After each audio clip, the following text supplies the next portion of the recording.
Hi friends, welcome to Shreyans tech Telugu. Friends, ఈరోజు ఈ వీడియోలో మనం ఫాస్టాగ్లో ఫోన్పే ద్వారా డబ్బులు ఎలా యాడ్ చేయాలో తెలుసుకున్నాం. స్కిప్ చేయకుండా మాత్రం లాస్ట్ వరకు చూడండి. ఛానల్ కొత్త అయితే ఖచ్చితంగా సబ్స్క్రైబ్ చేసుకుని వెళ్ళండి. ఓకేనా, లెట్స్ గో స్టార్ట్. మొబైల్ ఉన్న ఫోన్పే అప్లికేషన్ అయితే ఓపెన్ చేస్తాను. మీ మొబైల్ ఉన్న ఫోన్పే అప్లికేషన్ అయితే ఓపెన్ చేయండి.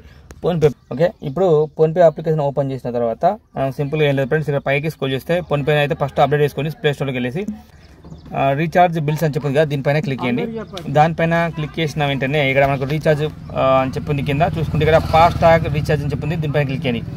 ఫాస్టాగ్ రీఛార్జ్ పైన క్లిక్ చేసిన తర్వాత ఇక్కడ మనకు ఆల్రెడీ ఎక్కడైతే మనము ఫాస్టాగ్ క్రియేట్ చేసుకుంటామో రోడ్ పైన వాళ్ళు ఫాస్టాగ్ టోల్ ప్లాజా ఉంటుంది కదా, అక్కడ వాళ్ళు క్రియేట్ చేస్తారు. ఇక్కడ ఐడిఎఫ్సి ఫాస్టాగ్ బ్యాంక్ ఫాస్టాగ్ అని చెప్పింది కదా, ఇక్కడ న్యూ వెహికల్ అయితే యాడ్ న్యూ వెహికల్ పైన క్లిక్ చేయండి.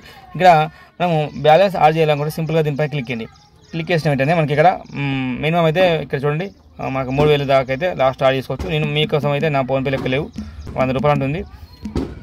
100 పైన క్లిక్ చేస్తాను. క్లిక్ చేసి ప్రొసీడ్ పైన ఇక్కడ ప్రొసీడ్ టు పే పైన క్లిక్ చేయండి. క్లిక్ చేసిన తర్వాత ఇక్కడ మన ఒక మన ఫోన్పే 6 డిజిట్ ఉంటుంది కదా, దానిపైన పే పైన క్లిక్ చేసి 6 డిజిట్ ఎంటర్ చేయండి. ఎంటర్ చేసిన తర్వాత దాని పైన క్లిక్ చేస్తే మనకైతే ఫాస్టాగ్లో అయితే డబ్బులు అయితే యాడ్ అయిపోతాయి. కాకపోతే నా ఫోన్పేలో డబ్బులు లేవు, అందుకోసం మేము యాడ్ చేసి చూపిస్తాను. ఇలా మనమైతే ఫాస్టాగ్లో అయితే డబ్బులు అయితే యాడ్ చేసుకోండి. ఓకేనా, thank you for watching. This is Srinivas signing up. జై హింద్, వందే మాతరం.